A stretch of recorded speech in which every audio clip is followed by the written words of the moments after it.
여러분 안녕하세요. 에듀고항사 배용표 탐쌤입니다. 우리 학생분들과 함께 2022년 국가직 구급 문제 중에서 좀 여러분들이 궁금해하실 만한 핵심 문제 몇 문제 간략하게 한번 해설해 볼 수 있도록 하겠습니다. 일단 우리 2번 한번 보고 싶거든요. 가라를 고쳐 쓴 것으로 옳지 않은 것은 그랬습니다. 근데 이게 우리가 그동안 공부했던 그 패턴 그대로 나오고 있다는 거 여러분들 아마 아실 거예요. 가 같은 경우 보시면 오빠는 생김새가 나오고 많이 틀려. 딱 봐도 여기 포인트 있죠? 틀린 게 아니라 뭐라고 해야 된다? 1번 달라. 그죠? 이렇게 잘 고쳤고요. 그 다음에 나 좋은 결실이 맺어졌으면 하는 바람입니다. 우리가 알고 있는 대로라면 바람이 잘 맞는데 그죠? 2번 봤더니 바램입니다. 오히려 이게 틀리죠. 그죠? 그래서 정답이 2번이 된다. 이렇게 보시면 되겠고요. 3번 다 내가 오직 바라는 것은 네가 잘 됐으면 좋겠어. 우리 아시죠? 뭐뭐 하는 것은 하면 뒤에 뭐뭐라는 것이다 뭐뭐이다 이런 게 관용구적으로 잘 어울린다라는 거. 그래서 다 보시면 내가 오직 바라는 것은 네가 잘 됐으면 좋겠다는 거야 것이야 관용구적으로 잘 구성을 하고 있다는 거 알 수 있습니다. 그 다음에 4번 라 보시면 신은 인간을 사랑하기도 하지만 누구에게 시련을 주기도 한다. 이렇게 넣어줘야 되겠죠. 그죠? 그래서 필수적 부사를 넣어줘야 된다. 그래서 인간에게 이렇게 넣어주면 더 좋다. 요 말씀 드릴 수 있고요. 그래서 2번의 정답은 2번이 되고요. 그 다음에 4번도 한번 볼까요? 이거 이론 비문학과 관련된 부분이라는 거 혹시 눈치채셨습니까? 다음 대화에 나타난 지민의 의사소통 방식으로 가장 적절한 것은 그랬어요. 거기 밑에서 두 번째 정수 보세요.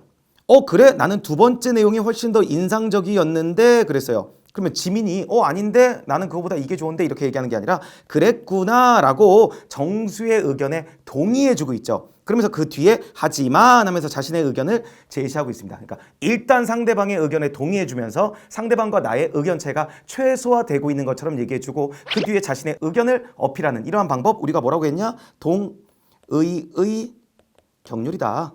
이렇게 말씀드렸었거든요. 그래서 동의의 경륜이 드러나고 있다. 그게 정답 3번이죠. 상대방의 견해를 존중하면서 자신의 의견을 제시하고 있다. 그러니까 일단 견해를 존중해주고요. 그 뒤에 자신의 견해를 얘기해주고 있는 동의의 경륜이 드러나고 있다. 그렇게 보시면 될 것 같고요.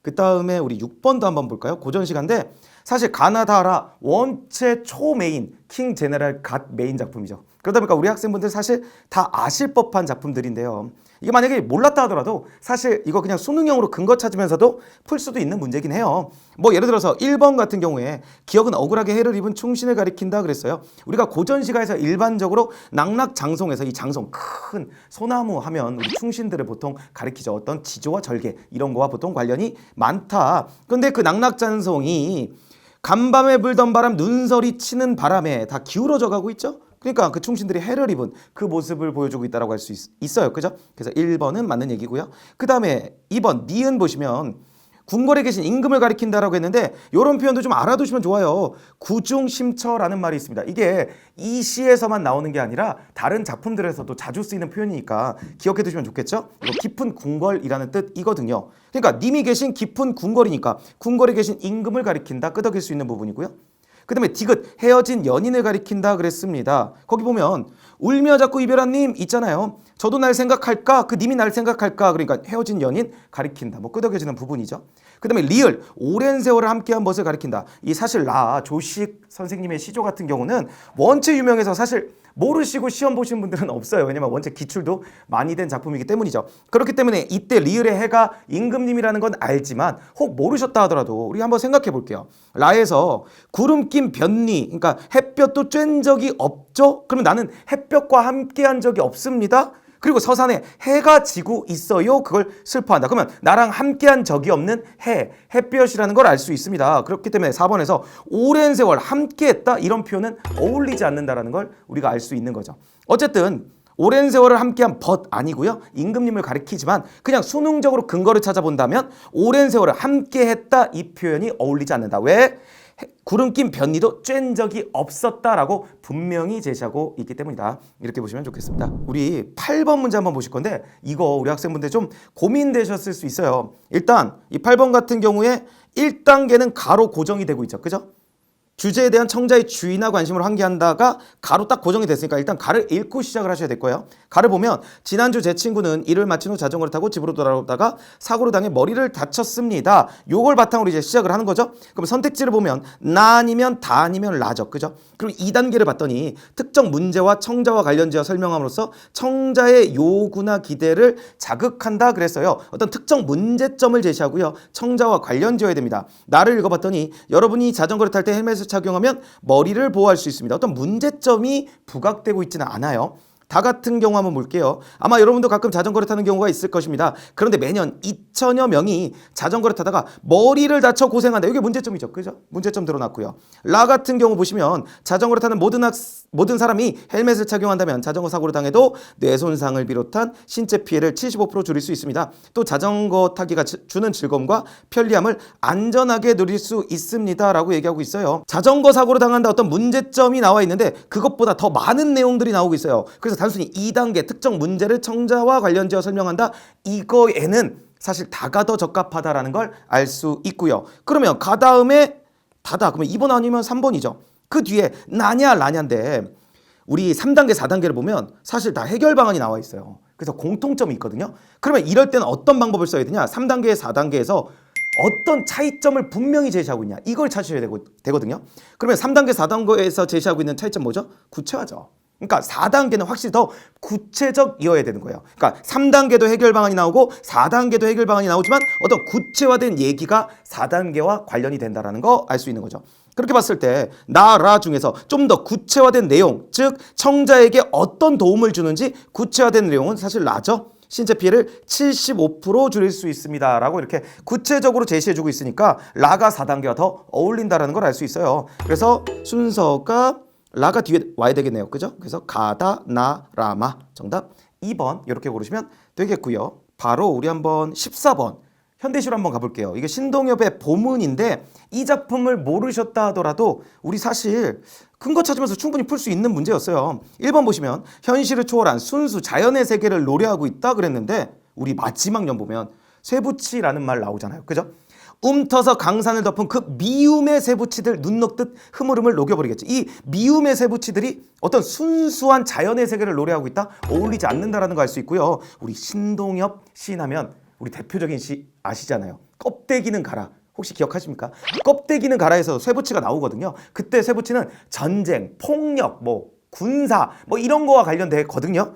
여기서도 사실 똑같아요. 그래서 같은 신동엽의 시고 같은 시어인 쇠붙이가 나온다. 이런 센스를 발휘하셨어도 1번이 정답이 아니라는 걸 알 수 있고요. 실제 이 쇠붙이도 그 신동엽의 껍데기는 가라에서 나오는 그 전쟁, 폭력 이런 거와 관련된 시어라는 거 생각해 두셔도 좋습니다. 어쨌든 정답은 1번이고요. 2번도 근거 찾아보시면 희망과 신념을 드러내는 단정적 어조로 표현하고 있다 그랬어요. 거기 보시면 봄은 남에서 북녘에서 또 오지 않는다라고 단정 짓고 있죠.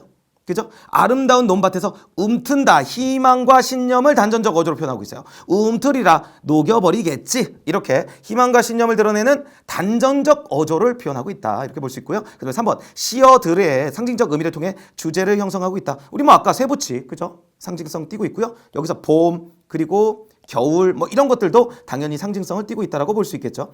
4번 봄, 겨울의 이원적 대립으로 시상을 전개하고 있다. 맞죠? 봄과 겨울을 나눠서 설명하는 시라는 거 알 수 있습니다. 그래서 정답은 1번이 되겠고요. 우리 15번 이 순서배열 문제도 한번 볼까요? 다음 글의 전개 순서로 가장 자연스러운 것은 그랬습니다. 근데 쉽게도 마가 1번 문단이라는 걸 제시해주고 있죠. 말을 보시면 사회는 여러 사람들이 그 뜻을 서로 통하고 그 힘을 서로 이어서 개인의 생활을 경영하고 보존하는 데 서로 의지하는 인연의 한 단체다라고 얘기하고 있어요.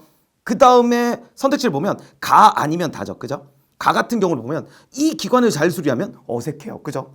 우리 다 보시면 말과 글이었으며 어찌 그 뜻을 서로 통할 수 있으며 그 뜻을 서로 통하지 못하면 어찌 인밀들이 서로 이어져 번듯한 사회의 모습을 갖출 수 있으리요. 오키 뜻을 서로 통할 수 있다. 요게 우리 마에서 나왔었잖아요. 그죠? 뜻을 서로 통하고 제가 항상 말씀드리죠. 이렇게 전개 순서 묻는 문제는요. 받는 표현이 있다. 앞에 문단 또는 문장에서 쓴 표현을 그 바로 뒤에 문단 문장에서 그대로 표현해주는 경향이 강하다. 이렇게 말씀드렸죠. 실제로 마에서 쓴 그 뜻을 서로 통하고를 다해서 그 뜻을 서로 통할 수 있으며로 받고 있다는 걸 알 수 있어요. 그래서 일단은 다가 두 번째 오죠? 그럼 3번 아니면 4번이겠네요. 그 뒤에 가냐 나냐인데 사실 그 뒤에 가가 와서 이 기관을 잘 수리하여 요거 와도 여기서도 어색해요. 그죠? 그래서 사실 나라는 거 알 수 있는데 여기서도 받는 표현 한번 찾아볼까요? 우리 다에서 말과 글이 없으면 있어요. 나에서도 말과 글은 이런 식으로 받고 있다는 거 알 수 있습니다. 아하, 나가 뒤에 와야 된다는 거 알 수 있고요. 실제로 우리 나의 맨 끝에 기관과 같다 했으니까 가에 이 기관을 잘 수리하면 이렇게 받는 거죠. 그래서 정답은 4번이 된다. 이렇게 보시면 되겠고요. 한자 표기 옳지 않은 거 16번 한번 보시면 이거 정답만 한번 가보면 우리 해결에서 요 결자가 맺을 결자가 쓰여 있거든요. 근데 이 맺을 결자가 아닙니다. 결정할 결자를 써 주셔야 돼요. 우리 결정할 결자 같은 경우는요. 여러분 우리 가운데 중자죠. 요 가운데 중에서 요 부분을 좀 지우고요. 다 지워볼게요. 지우고 요 끝을 좀 늘리겠습니다. 늘리고 요렇게 하면 가운데 음이랑 다 있어요. 요게 가운데 앙 또는 중앙 앙자거든요. 이 중앙 앙자에서 요 부분 있죠. 요 부분을 지워볼게요. 요러면 뭐가 되냐? 가운데에서 딱 중립을 잘 유지하다가 한쪽을 열어놨죠. 그래서 요게 뭐냐? 터놓을 쾌자예요. 터놓을 쾌자. 이렇게 돼요.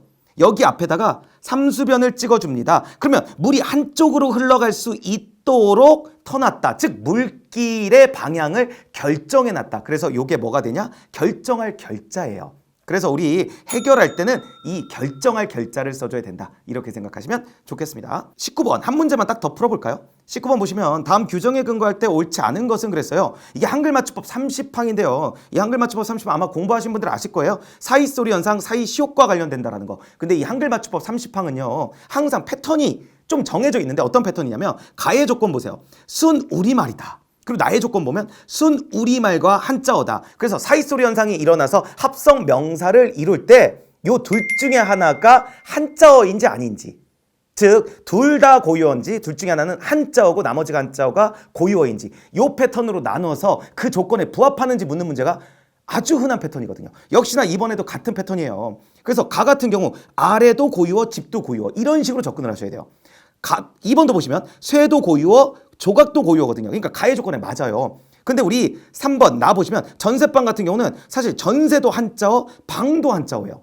그러니까 우리 나의 조건인 둘 중에 하나만 한자어, 둘 중에 하나의 고유어라는 조건을 충족하지 못하고 있죠. 그래서 정답이 3번이 되는 거예요. 사실 나에 해당하는 건 전세방이 아니라